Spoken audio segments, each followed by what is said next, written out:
Okay, we're ready to go here. Waiting on Otter to kick in. Hello, everyone. This is Dr. Roger Paul, and tonight we're going to continue our study of the Urantia book. We're going to start a brand new paper, paper 132, The Sojourn at Rome. This is when Ganid and Jesus got to Rome, and the first thing they had to do is go see Caesar, which is kind of interesting because they had a message they had to deliver. Right. One more response here. Should be ready to go any second. Okay, here we go. Tell you what, I think I'll start reading tonight since I get so many people to sick. Let me change the screen first. Here we go. The Sojourn at Rome. Since Ganid carried greetings from the princes of India to Tiberius, Caesar, the Roman ruler, on the third day after their arrival in Rome, the two Indians and Jesus appeared before him. The morose emperor was unusually cheerful on this day and chatted long with the trio.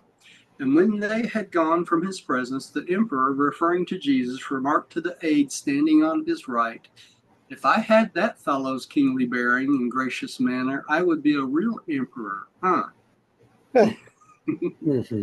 So even Tiberius realized he was standing in front of greatness when Jesus was there. That's a pretty good compliment, I'd say. Sense of humor. Yeah, a sense of humor. This is a picture of a carving of him. And here's another. I got a whole bunch of these, a whole series of them in these slides, so you can look at them at your leisure. And I actually put a tag over the naughty parts on this one. You didn't have to do that. Yeah. Because the real picture is on the website. Okay, here we go. Do you feel like trying to read there? Do you feel like trying to read? I'll try. You don't have to. Oops, Unmute. I clicked the wrong one. Yeah. The mute button's over in the corner, right there. Okay. Excuse me, I'm so sorry. While at Rome, Ganid had regular hours for study and for visiting places of interest about the city. You sound like I can't. Yeah. Go ahead and Okay. I'm sorry. Rodney, would you like to take this one? Yes, no problem. Thank you. Hopefully. While at Rome, Ganid had regular hours for study and for visiting places of interest about the city. His father had much business to transact, and desiring that his son grow up to become a worthy successor in the management of his vast commercial interest, he thought the time had come to introduce the boy to the business world. There were many citizens of India in Rome, and often one of Ganid's own employees would accompany him as an interpreter so that Jesus would have whole days to himself. This gave him time in which to become thoroughly acquainted with the city of 2 million inhabitants. He was frequently to be found in the Forum, the center of political, legal, and business life. He often went up to the Capitolium and pondered the bondage of ignorance in which these Romans were held as he beheld this magnificent temple dedicated to Jupiter, Juno, and Minerva. He also spent much time on Palatine Hill, where were located the emperor's residence, the temple of Apollo, and the Greek and Latin libraries. So he was right there in the middle of everything, wasn't he? all the important places, and got to see everything. Downtown. So, and he thought it was kind of ignorant of the people there because they dedicated temples to Jupiter, Juno, and Minerva. These beings that didn't really exist. So, you can understand that. You have something to say, Jane? No, I'm good. Okay. And here's a picture, I believe, was what the left of that temple area. These pictures are really interesting. I urge y'all to go out to the website and download the slides. They got a lot of interesting things here. You can see the Capitolium here that they were just talking about, and other places they talk about in this paper. They have little pictures of them, what they would have looked like back then, and some descriptions of things like that. And this is the one that is up on a big mountain or hill. This is during the Archaic period, and some other interesting pictures here, the ruins and that sort of thing. So there's still a lot of things in Rome there that were left from 2,000 years ago. The ruins.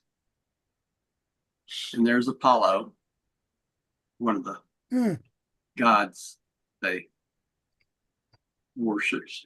And this is a real interesting one. It's got about 32 different areas they point out in this map of the old Roman times. Wow. And, it's very good. Yeah. Some of them are really interesting. I'm not going to spend our study time going through them. We'll go on from there. Letch, would you take the next one, please? Okay. At this time, the Roman Empire included all of southern Europe, Asia Minor, Syria, Egypt, and Northwest Africa, and its inhabitants embraced the citizens of every country of the Eastern Hemisphere. His desire to study and mingle with this cosmopolitan aggregation of Urantia mortals was the chief reason why Jesus consented to make this journey. So he really looked forward to mixing with all the different kinds of people he could meet, and this benefited him for what he needed to learn to go on with his bestowal. And my goodness, this is small. Jane, can you read that all right? I can make it a bit larger, so I think I can. And yes. Was that a yes? Yes. Okay. Can you hear me? Yeah, I can hear you just fine. I just want to make sure you could read it all right before we went on. Let me get it up here. Okay. Because I could take this one, you can take the next one. It's not much better though. Sure. So. Yeah, let's do that. You want me to take this one? Okay. Yeah. Jesus learned much about men while in Rome, but the most valuable of all his manifold experiences of his 6-month sojourn in that city was his contact with and influence upon the religious leaders of the empire's capital.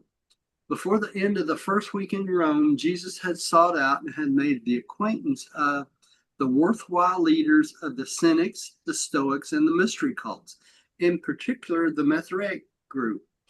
Whether or not it was apparent to Jesus that the Jews were going to reject his mission, he most certainly foresaw that his messengers were presently coming to Rome to proclaim the kingdom of heaven. He therefore set about in the most amazing manner to prepare the way for the better or more certain reception of their message.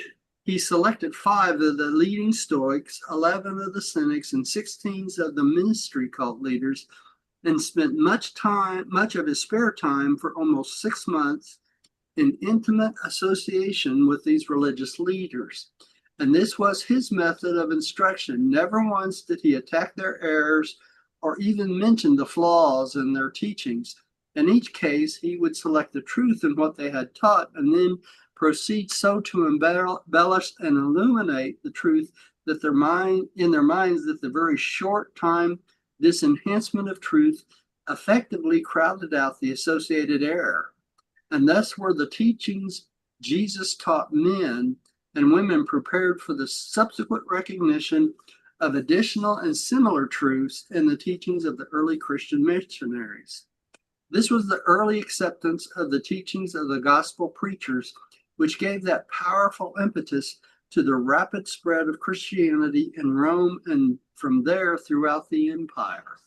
So Jesus literally prepared the way for the later Christian missionaries to come in, and he prepared groups of people so that they would accept this new gospel that the missionaries would teach right off the bat, which is kind And of Roger, nice. Yeah. it should be pointed out that he did not attack what some of the errors No, he and didn't. beliefs. And that's a very important point, Rodney, because when I first started reading the book, the tendency of everyone is to hit everybody over the head Yeah. with the book, isn't it? That's what I did. Yeah, I did the same thing, and I still do it unconsciously, probably. But the best way of teaching is to teach them the truths and not attack the things that are totally false. And the biggest problem I had working my way in was the atonement doctrine. Yeah, right? that's a tough one. That's the hardest thing because Christians are so integrated in those thoughts of atonement. When Yeah. you start teaching that they didn't need the atonement doctrine, that God the Father forgives sin, they just don't want to accept it. And I see it every day. When I make these slides that I put out, the inspirational slides, I've been putting out about a set a week of about 30 slides each week and call them inspirational quotes. But even throughout all of those, almost every set at one point or another mentions the fact that God forgives sin. No atonement is necessary, even in these slides. It comes straight out of the book. All these quotes. So it's just interesting the way that works. Jane, would you like to take the next one again? Okay. Jane, I hate to Listen, tell you, but you've yes. turned into a pot. It's I a like beautiful it. one.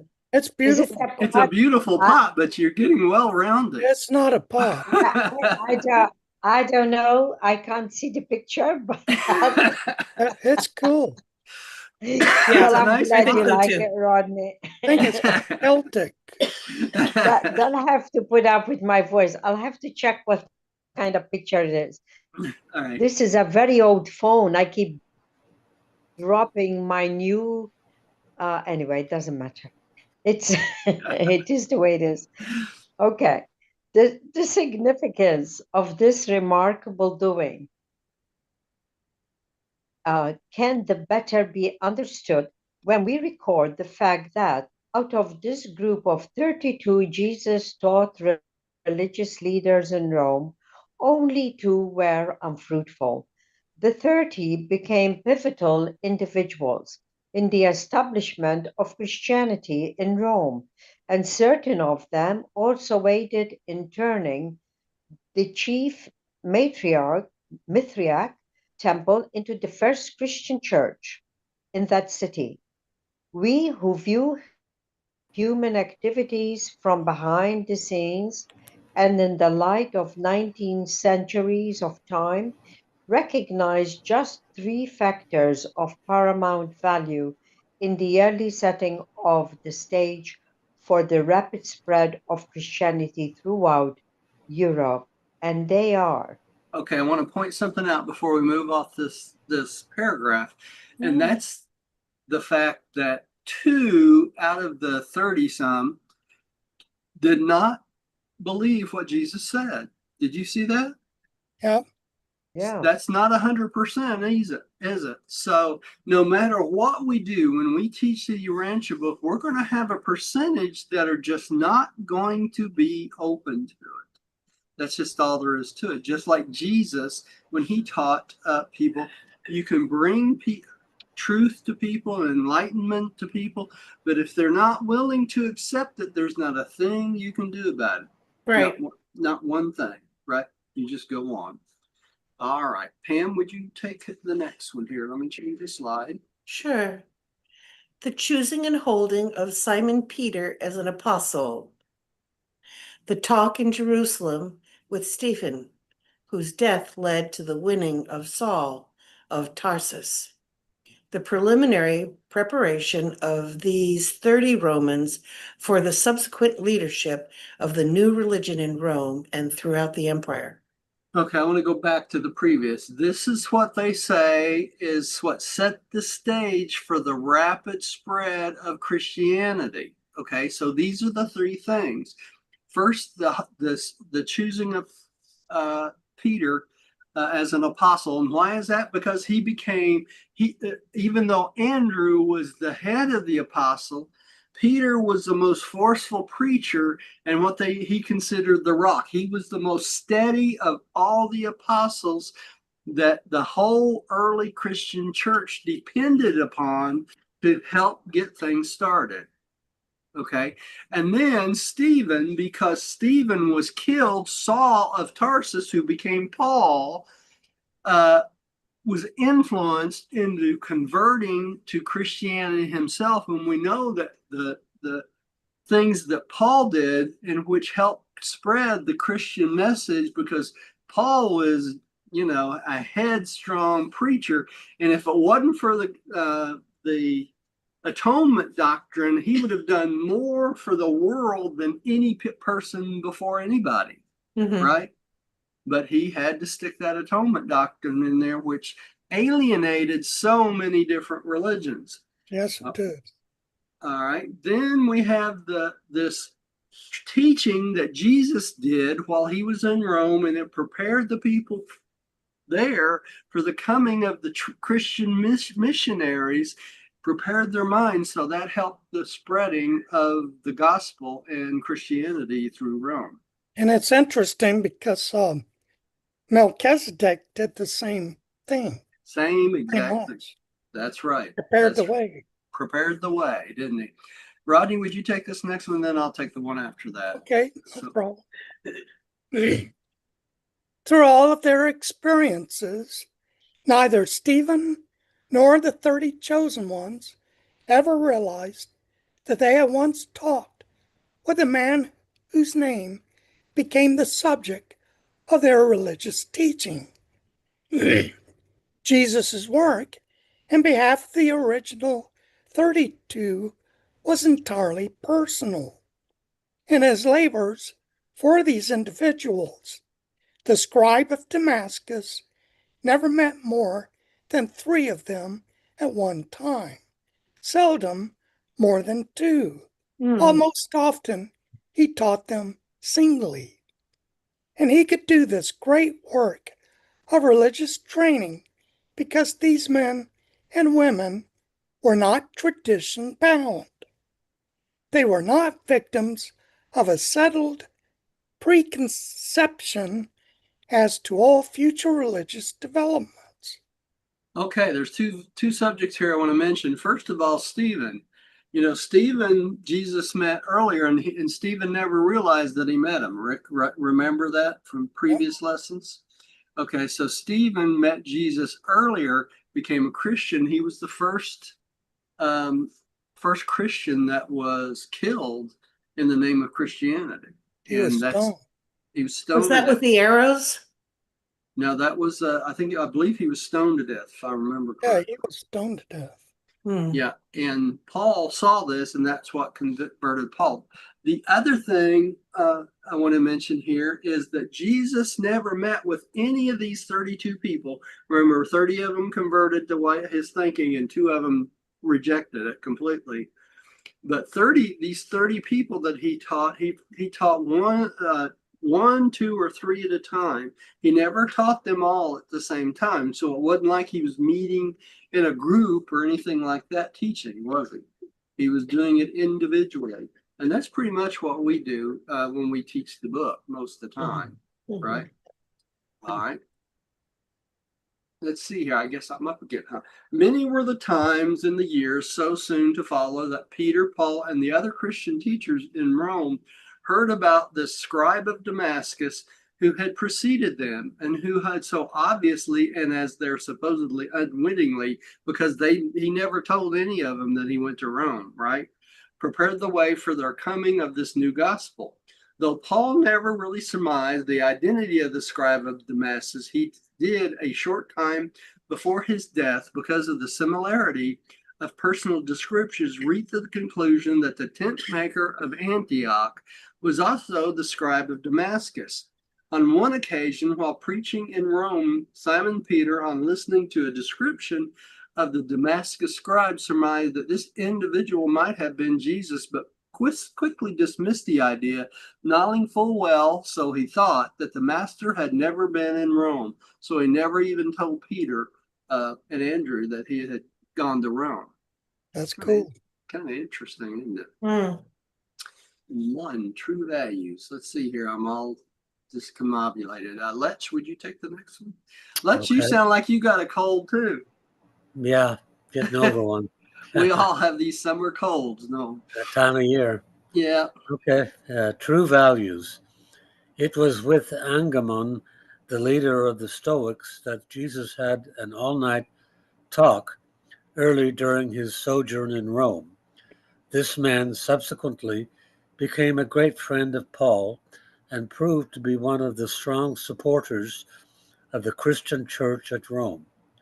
In substance and restated in modern phraseology, Jesus taught Angamon.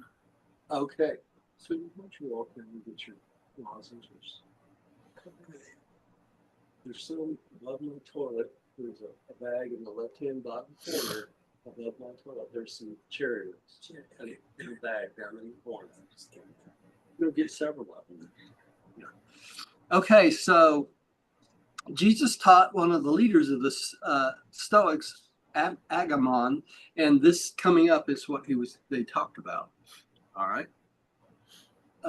Jane, would you take the next one?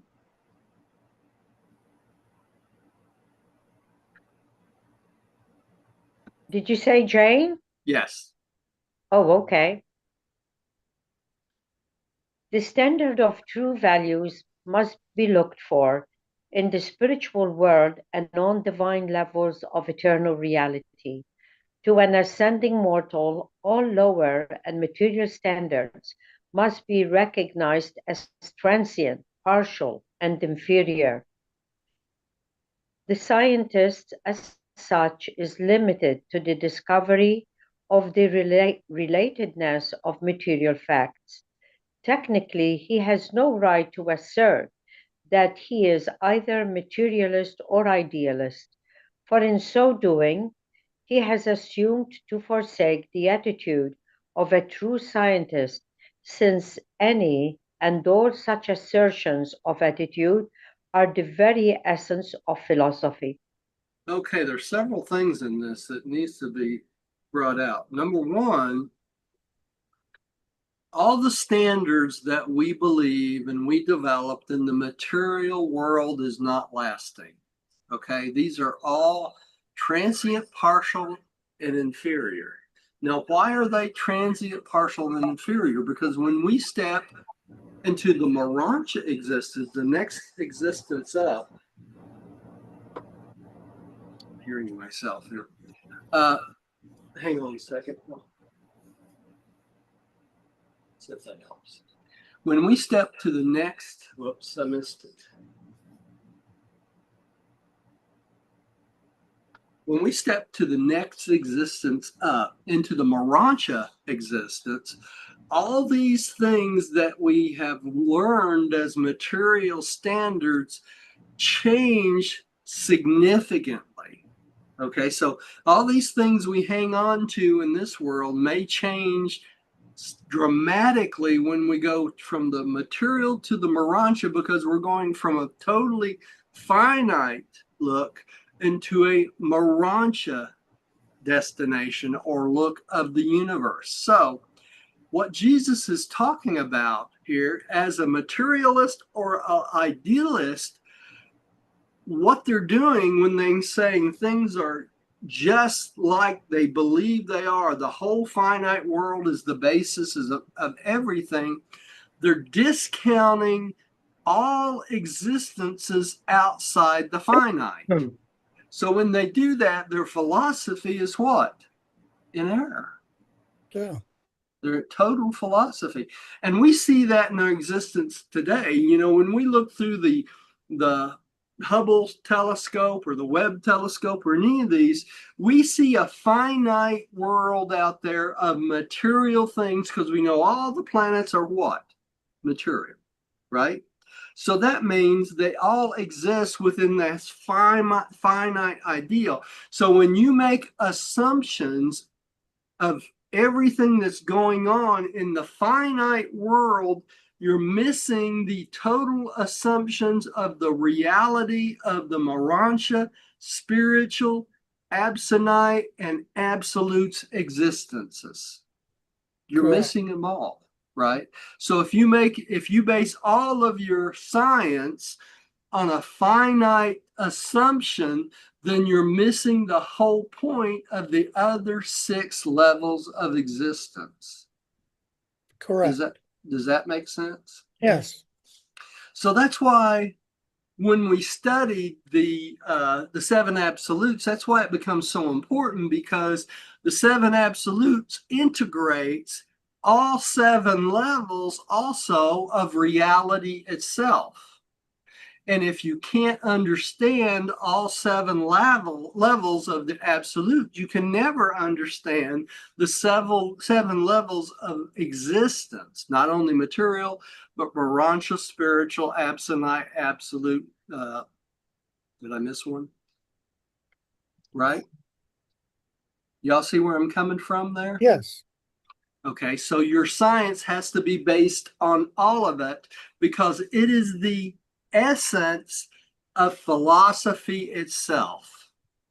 Correct. That's a long explanation, isn't it? Hmm. Okay, let's move on. Pam, I think you're up next. Okay. Unless the mortal insight and the spiritual attainment of mankind are proportionately augmented, the unlimited advancement of a purely materialistic culture may eventually become a menace to civilization. A purely materialistic science harbors within itself the potential seed of the destruction of all scientific striving. For this very attitude presages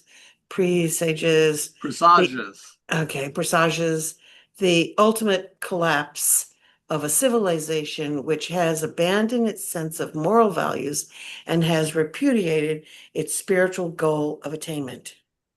Okay, so the entire collapse of civilization could happen because of this lack of moral insight of the spiritual attainment in life. Does that make sense? Yes. Yeah. So because you don't develop your own spiritual life and you're attached totally to the finite life, what happens? Things like artificial intelligence gets developed without any moral values instilled in it. And what do you end up? You can end up with destruction of the civilization itself. Mm-hmm. Okay. And I talked about this in the video I did. I didn't talk about it. I did I wrote the background for it for a podcast. And it talks about how not controlling AI is not only morally wrong, but it's our moral responsibility to instill moral judgments within AI, and it will never have a soul, so it will never be a sentient being. Okay? Correct. Right. And that's important to understand. And that's exactly what Jesus is talking about here.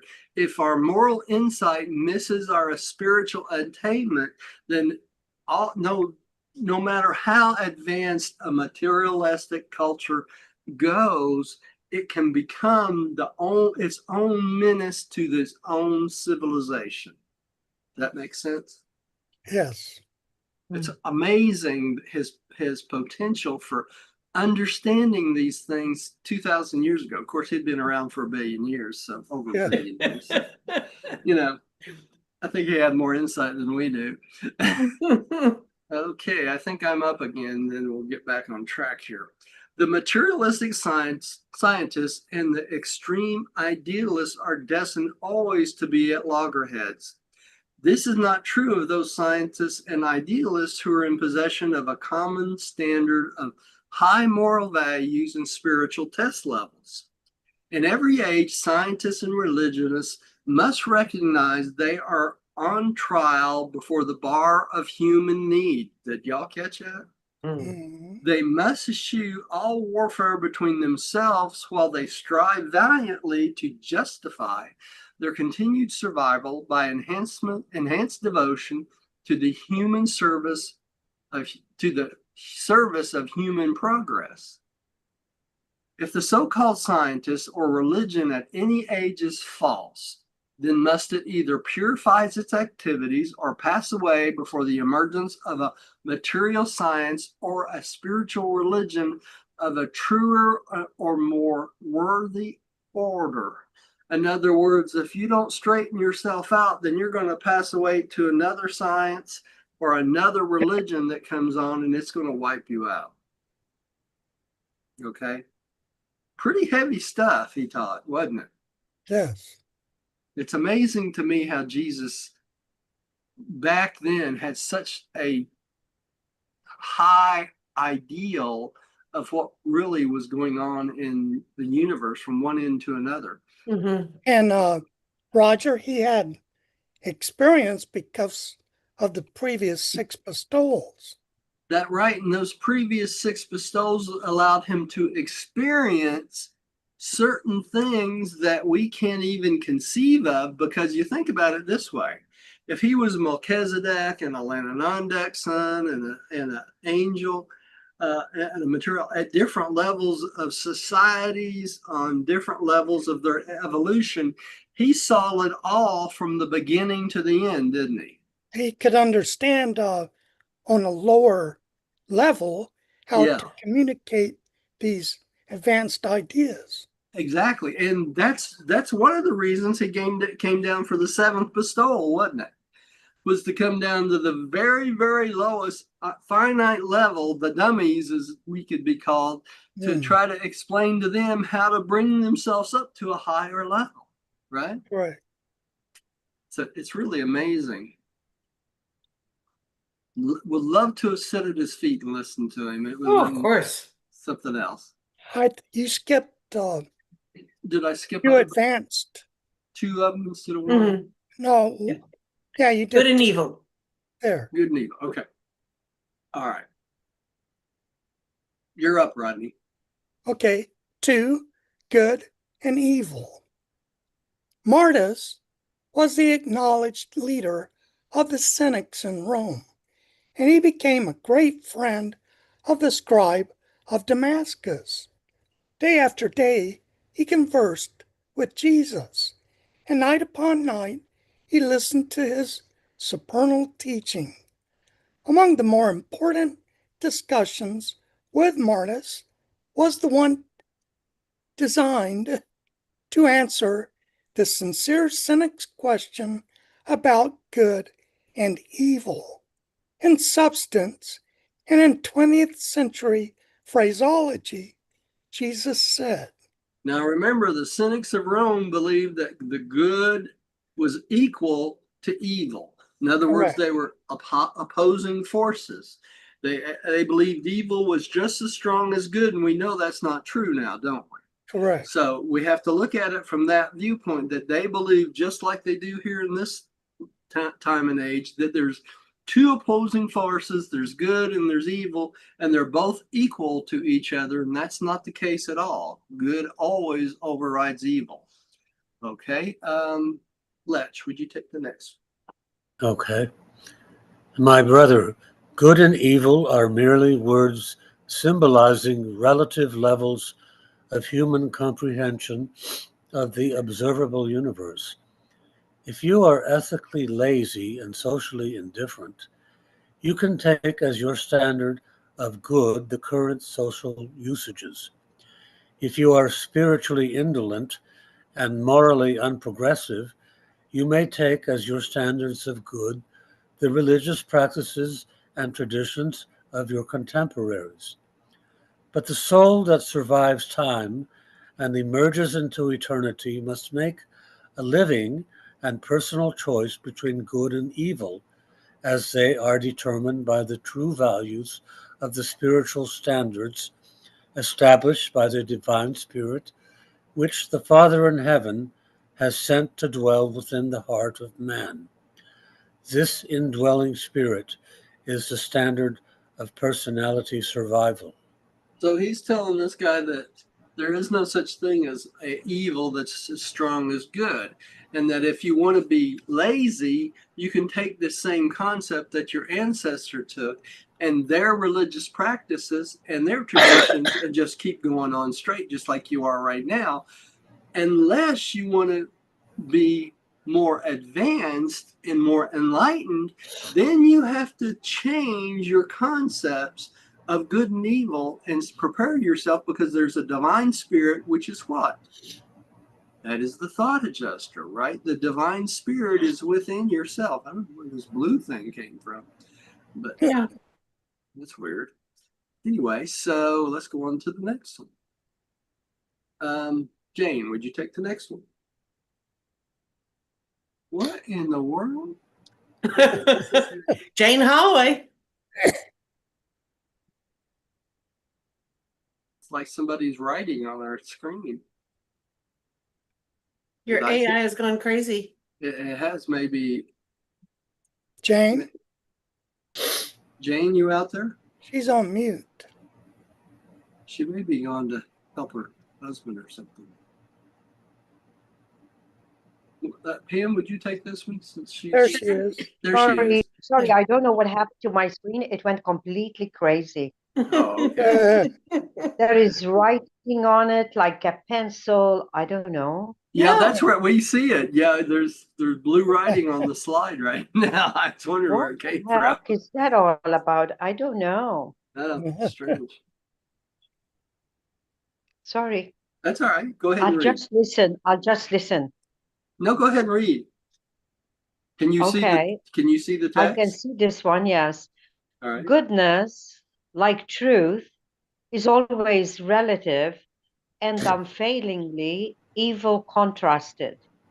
It is the perception of these qualities of goodness and truth that enables the evolving souls of man to make those personal decisions of choice which are essential to eternal survival. Yes. Remember previous lessons we've read that it's decisions that help us grow, right? And that's the decisions we make, and when we decide the way of the thought adjuster, then we're going the right direction. All right, let's go on to the next one. Pam, would you take this one?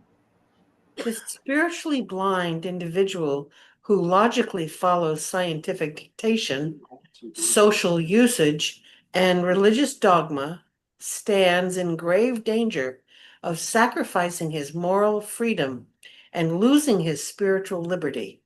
Such a soul is destined to become an intellectual parrot, a social automaton, Automaton. Automaton. and a slave to religious authority. That's true. You become a robot. Do you Yeah. not? You just accept whatever everyone tells you in the intellectual society, and so And you that's just what most people do. That's That's what they right. do. They become parrots of everything that everybody else says, isn't it? Right? Mhm. So it's a perfect example of AI, isn't it? Because the AI will regurgitate what it has learned. If you tell it something, it's going to regurgitate that same thing. The nice part about AI is it can take in tons of data. When it regurgitates it out, it makes it sound super intelligent, doesn't it? Yes. Because it's able to contain so much data as it does that. Mhm. But it's interesting here. Jesus calls it spiritually blind individual who logically follows scientific dictation and social usage. In other words, they're sheep, just what everybody else says. They just follow them right over the cliff, don't they? You know? Yeah. And that's what's happening in our world today. All right. Let's see here. I guess I'm up again, huh?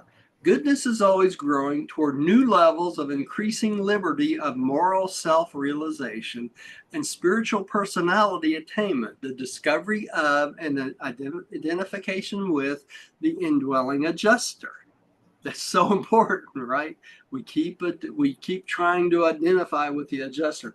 And the experience is good when it heightens the appreciation of beauty, augments the moral will, enhances the discernment of truth, enlarges the capacity to love and serve one's fellows, exalts the spiritual ideal, and unifies the supreme human motives of time with the eternal plans of the adjuster, all of which lead directly to the increased desire to do the Father's will, thereby fostering the divine passion to find God and be more like Him. Would you call that a run-on sentence? As Millie used to say, the whole paragraph is just one sentence, just about. Right. Yeah. You know. But let's see what he says here, right? As we increase our level of understanding, self-realization, and personality attainment, that's what he's talking about, right? The discovery of the identification of the adjuster. This allows us to learn new moral concepts, love one another more, and do God's will right off the bat, doesn't it? Mm-hmm. It's as straight as you could be. All right, Rodney, would you take the next one? Yes. As you ascend the universe scale of creature development, you will find increasing goodness and diminishing evil in perfect accordance with your capacity for goodness experience and truth discernment. The ability to entertain error or experience evil will not be fully lost until the ascending human soul achieves final spirit levels. So this will not completely change until we actually become full-fledged spirits, right? Phew. That's all there is to it. So, in By other then, words, through the Urantia state, through the Urantia state, we're going to increase our goodness and diminish the evil over and over and over, and with each level, right? With each planet as we go up, we'll see less and less evil and more goodness coming into fruition in our existence over time. All right. Powerful stuff here. Letch, would you take the next one, please? Same me? Yes, please. Oh, okay. Goodness is living, relative, always progressing, invariably a personal experience, and everlastingly correlated with the discernment of truth and beauty. Goodness is found in the recognition of the positive truth values of the spiritual level, which must in human experience be contrasted with the negative counterpart, the shadows of potential evil. So we have to make decisions daily, don't we, to Mhm. step away from the evil. That's just all there is to it. That's part of our growing process. And one of the reasons Jesus' seventh bestowal on this lower level of mortals was so that he could experience that struggle between the potential of evil and that which is good. And the only way you can do that is experiencing it by himself. And the only way he could do that is do self-limit his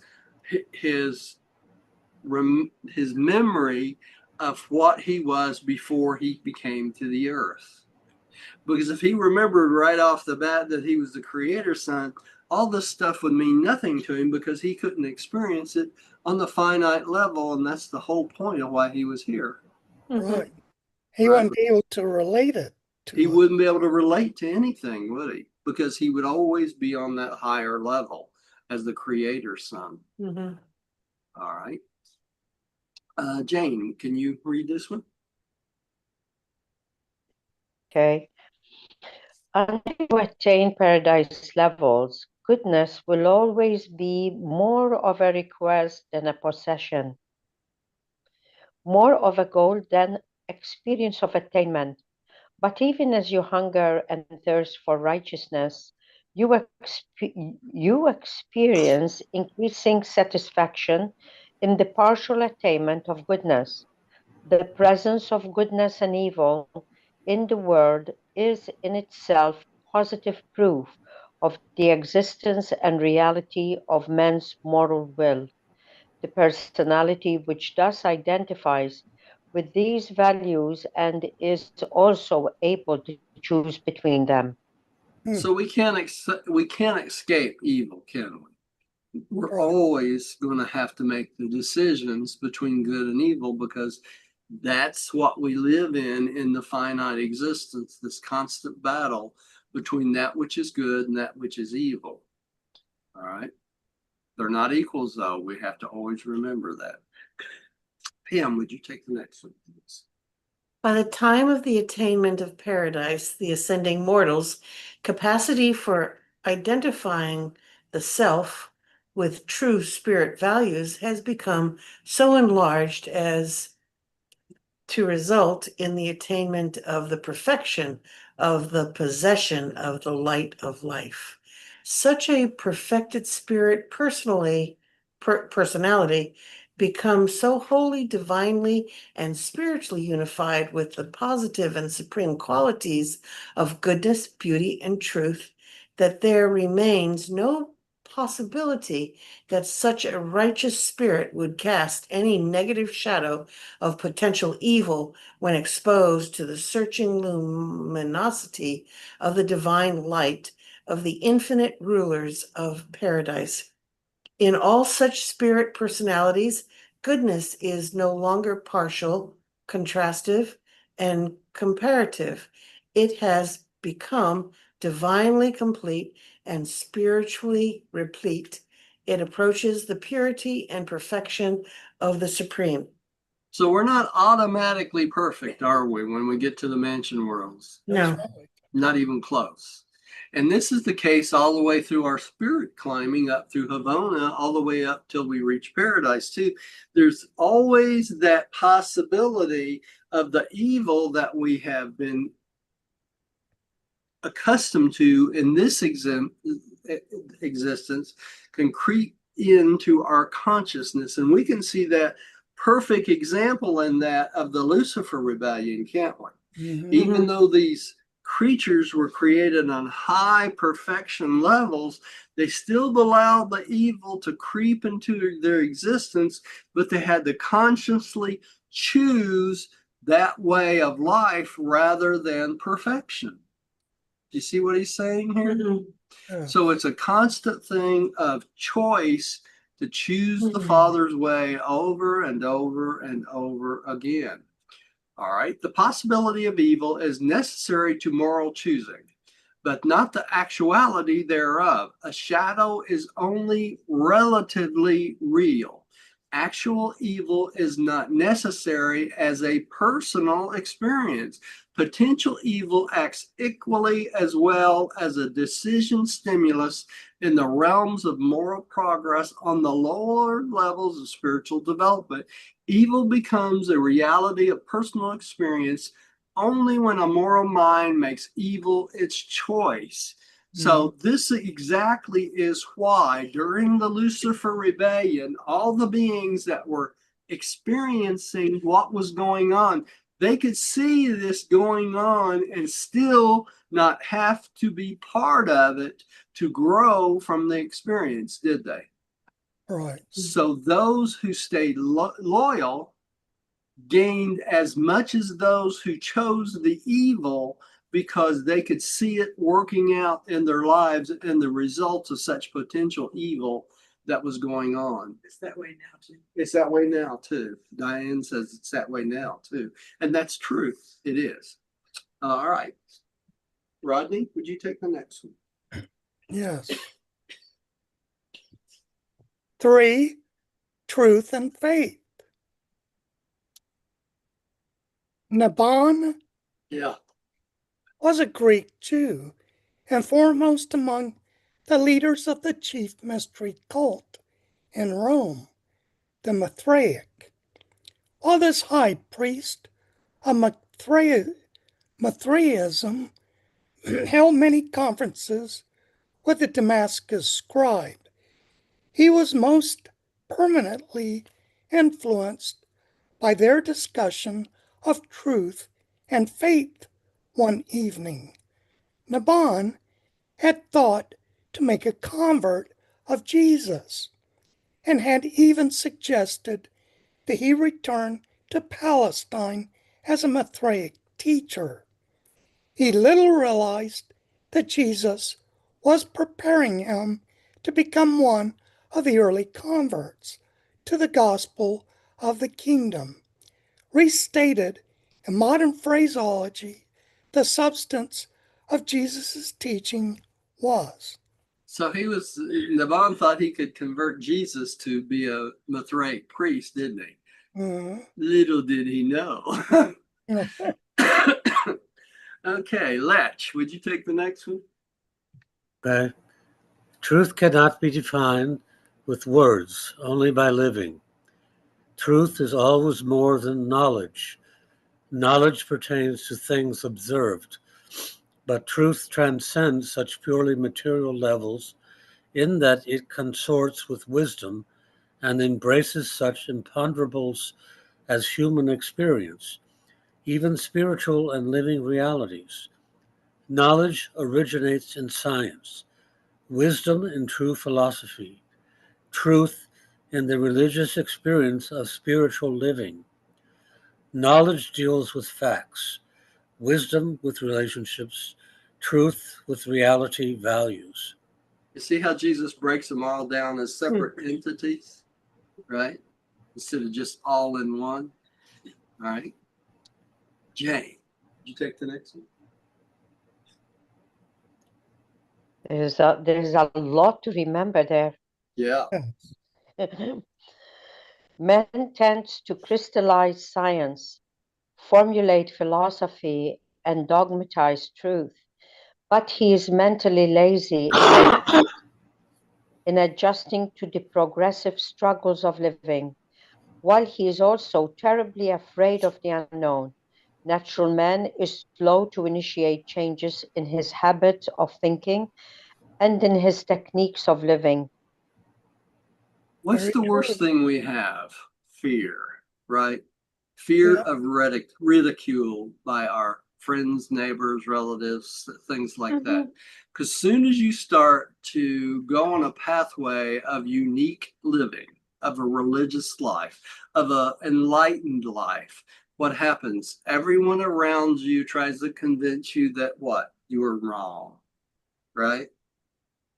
And that's the way it is today. That's the way it's been in the past, and that's the way it'll probably always be. But when you start to crystallize these thoughts into a pattern of religious living, okay, because we're afraid and mentally lazy, it's hard for us to stay on that pathway of the Father's will because we do not want to be ridiculed by our friends, relatives, neighbors, things like that. Peers, right? It's a fear factor. Which is true of children as well. True of children as well. Yeah. That's right. Fear is the greatest, what could I say? The greatest retardant to spiritual enlightenment and growing in your life. If you get rid of your fear, then you're more likely to be open to spiritual concepts and things that will benefit you greatly, not only for yourself, but all the fellow people around you, fellow man. Okay. Okay. Let's see. Pam, I believe you're up. Revealed truth, personally discovered truth, is the supreme delight of the human soul. It is the joint creation of the material mind and the indwelling spirit. The eternal salvation of this truth discerning and beauty loving soul is assured by that hunger and thirst for goodness which leads this mortal to develop a singleness of purpose to do the Father's will, to find God and to become like him. There is never conflict between true knowledge and truth. There may be conflict between knowledge and human beliefs, beliefs colored with prejudice, distorted by fear, and dominated by dread of facing new facts, of material discovery, of spiritual progress. Now, why would that be, y'all? Why there's this dreaded fear of new facts, material discovery, and spiritual progress? Because then we have to make changes in our existence, don't we? And it's hard to change. Once we've associated with ourselves of living a certain way, it's really, so for some people, it's next to impossible to change, right? All right. But truth can never become man's possession without the exercise of faith. This is true because man's thoughts, wisdom, ethics, and ideals will never rise higher than his faith, his sublime hope, and in all such true faith is predicated on profound reflection, looking at ourselves, right? Sincere self-criticism, and boy, we don't like to do that, do we? And uncompromising moral consciousness. Gosh, I got to give up running around with women and drinking and smoking and oh my goodness, all these good things. Faith is the inspiration of the spiritualized, creative imagination. Right. Boy, no one taught like Jesus did, right? No one. Okay, let me see where we are in this real quick. We're on 3:6.